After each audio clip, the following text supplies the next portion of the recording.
हिवाळ्याच्या दिवसामध्ये एरवी महाग असलेले लिंब मात्र स्वस्त होतात आणि ह्या लिंबापासून मग आपण बऱ्याच अशा रेसिपी करतो.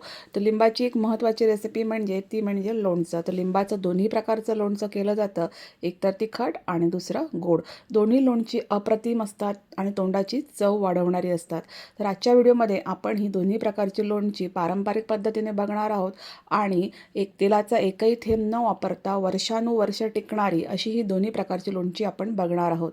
तर याच्यासाठी बघू शकता तुम्ही मी 12 लिंब घेतलेली आहे. लिंब स्वच्छ धुवून घ्यायची, फ्रेश घ्यायची आणि पूर्णपणे कोरडी करून घ्यायची. त्याला जराही पाणी असता कामा नये. तर इथं मी ही कागदी लिंब वापरलेली आहेत. कागदी म्हणजे ज्यांची साल पातळ असते, तर अशी ही लिंब आपल्याला घ्यायची आहेत लोणच्यासाठी. तर यांचंच लोणचं जे आहे ते फार सुरेख होतं. तर लिंबाचं लोणचं करताना लिंबू असं स्वच्छ पुसून वगैरे घ्यायचं आणि त्याचे बघा मी असे तुकडे करून घेतलेले आहेत आणि याच्यातल्या सगळ्या बिया आहेत त्या काढून घ्यायच्या आहेत. जर तुम्ही याच्यामध्ये बी वगैरे ठेवले तर तुमचं जे गोड लिंबाचं लोणचं आहे ना ते कडू होण्याची शक्यता दाट असते. त्यामुळे अगदी व्यवस्थित बघून याच्यातली सगळ्या बिया आपल्याला काढून घ्यायच्या आहेत. तर सगळी जी लिंबं आहेत ती मी कापून घेतलेली आहेत. तुम्ही असं लिंबाचा अर्धा भाग करून त्यातल्या बिया तुम्ही काढू शकता. याने आपल्याला सगळ्या बिया आहेत त्या दिसतात आणि पटापट आपल्याला ह्या सगळ्या याच्यातनं काढता येतात. हे बघा. आणि नंतर मग लिंबू कापायला घ्यायचं आहे आपल्याला. तर एका लिंबाचे मी असे 8 भाग केलेले आहेत. हे बघा. लिंब फ्रेश घ्यायची, धुतल्यानंतर एखाद्या सुती कपड्याने मस्त अशी पुसून घ्यायची, पूर्ण कोरडी करून घ्यायची आणि नंतरच कट करायला घ्यायची आहे. तर सगळ्या ज्या लिंबांच्या बिया आहेत त्या मी काढून घेतलेल्या आहेत. हे बघा. आणि मस्त अशा माझ्या फोडी करून झालेल्या आहेत. आता एका मोठ्या काचेच्या बाउलमध्ये मी या सगळ्या फोडी काढून घेतलेल्या आहेत आणि बी आपल्याला फेकून द्यायची आहे. तर याच्यामध्ये मी 3 मोठे चमचे हे मीठ घातलेलं आहे. माझ्याकडे सेंधव मीठ आहे, तेच मी वापरलेलं आहे. तुमच्याकडे नॉर्मल मीठ असेल तर तुम्ही ते वापरू शकता. तर 3 मोठे चमचे मी इथं मीठ घातलेलं आहे. एकदम पारंपरिक पद्धतीने आपण हे लिंबाचं लोणचं करणार आहोत. अर्धा चमचा मी इथं हळद वापरलेली आहे आणि त्याच्यानंतर मग मी इथं वापरला आहे तो म्हणजे हिंग. तर हिंग मी इथं पाव चमचा वापरलेला आहे. तर आणि हे सगळं जे आहे ते आता ह्या लिंबाच्या फोडीनं व्यवस्थित एकत्र करून घ्यायचं आहे आणि हे आपल्याला असंच झाकून 8 दिवसासाठी ठेवायचं आहे. पण प्रत्येक दिवशी मात्र हे वरखाली करायचं आहे, म्हणजे आपल्या फोडी आहेत त्या मस्त मुरतील. आपण याच्यामध्ये मीठ, हळद आणि हिंग वापरलं तर तीनही जे जिन्नस आहेत ते प्रिझर्वेटिव्हचं काम करतात. त्यामुळे आपल्या या फोडी अजिबात खराब होत नाही 8 दिवस जरी जशाच्या तशा ठेवल्या तरी. ते बघा 8 दिवस झालेले आहेत. प्रत्येक दिवशी मी या फोडी वर खाली केलेल्या होत्या आणि बघू शकता तुम्ही मस्त अशा एकदम फोडी आहेत त्या मस्त अशा मुरलेल्या आहेत. परफेक्ट बघू शकता. एकदम मस्त अशा हातात घेऊन दाबलं तर बघू शकता एकदम एकदम स्मॅश होते ती फोड. म्हणजे छान अगदी हे लिंब जी आहे ती मस्त अशी मुरलेली आहे. बरोबर 8 दिवस लागतात इथपर्यंत ह्या ज्या फोडी मुरण्यासाठी. आता पुढची प्रोसिजर बघूया. तर यातल्या ज्या काही फोडी आहेत त्या मी काढून घेतलेल्या आहेत. हे बघा. मला कारण दोन्ही प्रकारची लोणची बनवायची आहेत ह्या लिंबापासून, त्यामुळे मी आता ह्या वेगवेगळ्या करून घेतलेल्या आहेत. गोड लिंबाचं लोणचं मला कमी बनवायचं होतं, म्हणजे साधारणतः 4 लिंबाच्या फोडी मी या गोड लिंबाच्या लोणच्यासाठी ठेवल्या आणि बाकीच्या सगळ्या ज्या लिंबाच्या फोडी आहेत त्या मी तिखट लिंबाच्या लोणच्यासाठी ठेवलेल्या आहेत. तर याचं मी आता गोड लिंबाचं लोणचं करणार आहे. तर इथं मी आता 4 लिंब घेतलेली आहे. ती पण धुवून पुसून कोरडी करून घेतली, ती कापून घेतली आणि आपल्याला याचा आता रस काढून घ्यायचा आहे. हे बघा. मस्त असा आपल्याला याचा रस काढून घ्यायचा आणि ह्या रसाचा वापर आपण दोन्ही लोणच्यांमध्ये करणार आहोत, जेणेकरून आपली लोणची जी आहे ती टेस्टी तर होतीलच आणि टिकतीलही. तर इथं मी 1 कप हा गूळ घेतलेला आहे. गूळ किसून घ्यायचा. पॅन गरम झालेला आहे. गॅसची फ्लेम मात्र स्लो ठेवायची आणि स्लो गॅस फ्लेमवर मी हा 1 कप गूळ घेतलेला आहे आणि ह्याच्यामध्ये मी हा लिंबाचा रस घातलेला आहे. इथं पाण्याचा अजिबात वापर करायचा नाही आहे. तर 3 टेबलस्पून एवढा मी इथं ह्याच्यामध्ये हा लिंबाचा रस घातलेला आहे. गॅसची फ्लेम स्लोच ठेवून आपल्याला हा गूळ फक्त वितळून घ्यायचा आहे. याचा कुठलाही 1 तारी 2 तारी पाक करायचा नाही आहे, फक्त वितळवून घ्यायचा आहे. त्यामुळे स्लो गॅस फ्लेमवर सतत मिक्स करून आपल्याला मस्त असा गूळ आहे तो वितळवून घ्यायचा आहे. बघू शकता गूळ छान अगदी वितळलेला आहे. गॅसची फ्लेम स्लोच ठेवायची आणि आता मी गॅस बंद केलेला आहे कारण गूळ आपला वितळून झालेला आहे. आता पुढची प्रोसिजर बघूया.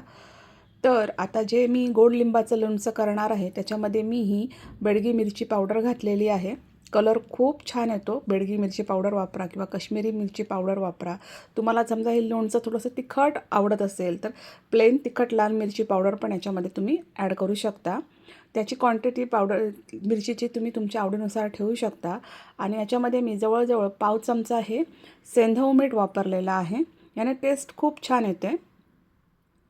सेंधव मीठ किंवा आपण याला रॉक सॉल्ट असं सुद्धा म्हणू शकतो किंवा काळं मीठ. तर ते वापरायचे, तुमच्याकडे जे अवेलेबल असेल ते वापरायचे. छान अगदी एकत्र करून घ्यायचं आहे. आणि त्याच्यानंतर मी आता हे जे मी तिखट लिंबाचं लोणचं करणार आहे तर त्याच्यामध्ये सुद्धा मी ही बेडगी मिरची पावडर 4 चमचे घातलेली आहे. याने सुद्धा कलर सुरेख येण्यासाठी मी ही लिंबाची म्हणजे मिरचीची पावडर वापरलेली आहे. त्याच्यानंतर मग मी याच्यामध्ये ही आपली मोहरीची डाळ घातलेली आहे 2 चमचे. आणि त्याच्यानंतर मग मी याच्यामध्ये घातलेला आहे तो म्हणजे तयार लिंबू लोणची मसाला. हा बाजारामध्ये इझिली अवेलेबल असतो आणि यानेच टेस्ट आहे त्या लोणच्याची खूप छान येते. त्याच्यानंतर 2 मोठे चमचे मीठ घातलेलं आहे. आणि नंतर जो उरलेला लिंबाचा रस आहे ना तो सगळा मी याच्यामध्ये घातलेला आहे. या तिखट लिंबाच्या लोणच्यामध्ये सुद्धा आपण कुठेही तेल वापरणार नाही आहोत. त्यामुळे लिंबाचा रस याच्यामध्ये घालायचा आणि तोच याचं प्रिझर्वेटिव्हचं काम करणार आहे. आणि त्याच्यामुळेच हे लोणचं अगदी वर्षानुवर्ष जशास तसं राहतं आणि खूप टेस्टी असं हे लोणचं तयार होतं. हे छान अगदी एकत्र करून घेतलेलं आहे. बघू शकता तुम्ही किती मस्त असं हे लोणचं इथं तयार झालेलं आहे. अशा प्रकारे माझी आई हे लोणचं करायची आणि आमच्याकडे ते वर्षानुवर्ष असायचं, छान राहायचं. जेवढं मुरत जातं तेवढं त्याची टेस्ट अजून वाढत जाते. तर मस्त असं हे छान अगदी एकत्र करून घेतलेलं आहे. जेवढ्या लिंबाच्या फोडी असतील ना तेवढ्या निम्मे लिंबाचा रस तुम्ही इथं घालायचा आहे. मी आता हे झाकून ठेवलेलं आहे एका रात्रीसाठी. आता मागाशी जो आपण गुळाचा पाक करून ठेवला आहे तर ते बघा आता थंड झालेला आहे.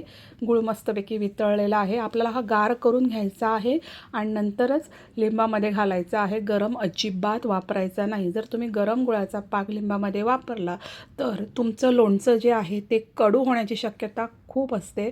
तर हा गार करून घ्यायचा आणि नंतर मग गोड लिंबाच्या लोणच्यांमध्ये हा जो पाक आहे तो ॲड करायचा आहे आणि मस्त असं एकत्र करून घ्यायचं आहे. छान असं हे एकत्र करून घ्यायचं आहे. हे बघा जसजसं एकत्र होत जाईल तसा जो गुळाचा पाक आहे तो मस्त अगदी ह्या लिंबामध्ये एकत्र होतो आणि मस्त असं आपलं हे गोड लिंबाचं लोणचं तयार होतं. बघू शकता एकदम टेम्पटिंग आणि मस्त असं झालेलं आहे. जसजसं हे पण लोणचं मुरत जाईल तसतसं याची टेस्ट आहे ती अजून वाढत जाते. हे पण मी झाकून एका रात्रीसाठी तसंच ठेवलेलं आहे. तर दुसऱ्या दिवशी बघू शकता हे गोड लिंबाचं लोणचं मस्त अगदी मुरलेलं आहे. खूप छान लागतं. मस्त एकदम एकदम सोपं आहे करण्यासाठी. वर्षानुवर्ष टिकतं. तर अशी एखादी काचेची बरणी घ्यायची, धुवून स्वच्छ करून मस्त अशी उन्हामध्ये कोरडी करून घ्यायची. मस्त अशी कोरड्या झालेल्या ह्या अशा काचेच्या बरणीमध्ये हे आपल्याला लोणचं आहे ते स्टोअर करून ठेवायचं आहे. फ्रीजच्या बाहेर जरी तुम्ही हे लोणचं ठेवलं ना तरी ते वर्षानुवर्ष टिकणार आहे. खूप चवदार असं आणि मस्त असं हे लोणचं लागतं. बघू शकता हे आपलं गोड लिंबाचं लोणचं आहे आणि ह्याला असं झाकण लावून ही अशी बरणी आपण ठेवू शकतो. मस्त असं लिंबाचं लोणचं इथं हे गोड लिंबाचं लोणचं इथं तयार झालेलं आहे. तिखट लिंबाचं लोणचं पण बघू शकता मस्त असं एकदम तयार झालेलं आहे. एकदम ज्युसी मस्त एकदम.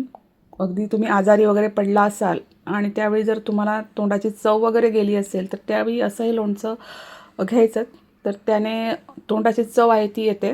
तर मस्त असं आपलं हे वर्षानुवर्ष टिकणारं तिखट लिंबाचं लोणचं पण तयार झालेलं आहे. तेही तेलाचा एकही थेंब न वापरता लिंबाचा रस वापरल्यामुळे हे लोणचं जे आहे ते वर्षानुवर्ष टिकतं. तर हे पण असं मस्त अशा कोरड्या काचेच्या बरणीमध्ये आपल्याला स्टोअर करून ठेवायचं आहे.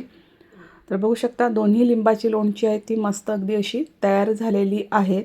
तर लिंबाचा सीझन आहे म्हणजे स्वस्त लिंब भरपूर मिळत आहेत. तर अशा प्रकारे दोन्ही प्रकारची लोणची तुम्ही नक्की बनवून ठेवा आणि घरगुती आहेत त्यामुळे एकदम हेल्दी आहेत. कुठले प्रिझर्वेटिव्ह नाही आहे. तर तुम्हाला हा दोन्ही लिंबांच्या लोणच्याचा रेसिपीचा व्हिडिओ कसा वाटला ते कमेंट्समध्ये नक्की सांगा.